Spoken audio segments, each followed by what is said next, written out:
What is up, guys? T5 and Main Destroyer here. I have some Modern Warfare Remastered gameplay playing, but this is more about something that's happened recently in, the balance of Call of Duty World War II. A lot of the pros are saying that the M1 Garand is too powerful, and I definitely don't see it. Now, M1 Garand, we all know what the M1 Garand is if you play Call of Duty. The M1 Garand is one of the most iconic Call of Duty weapons of all of them.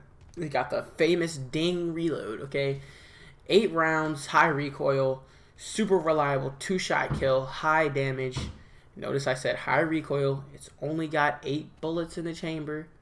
And it's just not a very intuitive weapon in Call of Duty World War II with not very good hip-fire accuracy. Now, yes, you can argue that with extended mags, with a reflex, and with a foregrip, this gun can be godlike. And I will not argue with you. I've got into some lobbies and absolutely destroyed some people. But we haven't really seen this complaint from the casual community. It's pretty much only the pros. Guys like Scump, guys like Nadeshot, guys like JCap, those guys really seem to feel that the M1 is a little bit too powerful. Now, why is there a difference in the people's opinion, the casual players and the pros? Now, this is an easy answer. The pros are playing a completely different video game than what the casuals are playing. This is what they have to realize. The pros are playing a super intense 4v4, super competitive version of Call of Duty, okay? The people they are playing against are definitely capable of dealing with that high recoil that the M1 Garand has and turning it into a trigger fingering melt machine. But what they don't realize is a lot of the casuals, a lot of the people that are in public matches are not able to do these godlike things with the M1 Garand. Now, Call of Duty World War II's balance is already kind of sucky with having guns like the PPSH in the bar way too powerful, and guns like the double barrel shotguns. The grease gun is a little underpowered, and certain weapons in that game are very underpowered, including the M1 Garand. The M1 Garand is, I'm sorry guys, I'm sorry Scump, JCap, Nadeshot, I'm sorry guys, but the M1 Garand is really not that great. You guys are just really, really good players, okay? I'm just going to say that right now.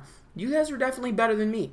So, it's not the game, it's not the gun that's really making that, it's not the gun that's making itself amazing, it's the people playing with the gun. The people playing with the gun are great at Call of Duty. They practice for 8 to 10 hours a day, and they definitely know how to control recoil for a semi-automatic DMR in Call of Duty World War II. There's nothing wrong with mastering a weapon. You just can't. You have to realize that you guys are not in the majority, and that's kind of the problem with pros and Call of Duty. It's been like that for this game, and it's been like that for World War II, and it's been like that for Black Ops 3. I mean, look at the Weevil buff. The Weevil buff only happened because Nadeshot wanted it to happen, and the Weevil is not supposed to be a melt machine. Nadeshot said that the Weevil shoots BBs. Nadeshot, it's not supposed to shoot 50 caliber bullets. It has 50 rounds. Then they buffed the Weevil's damage. It had 50 rounds, high fire rate, high damage, high range, way, way, way too good. And that's what happens when a pro player cries out about a gun. So Nadeshot wanted it buffed. It got buffed. It was way too powerful. Now, everyone wants the M1 Garand to be nerfed. But what they don't realize is the nerf is only making the casuals game worse. It's only helping the pro scene. The pro scene is not the majority of who's playing Call of Duty. It's not.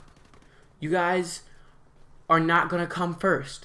The casuals are who buy Call of Duty every year blindly, whether it's good or bad, and that's the majority, and that is what Activision and Sledgehammer are going to go with when they make decisions for weapon balancing and all types of other stuff.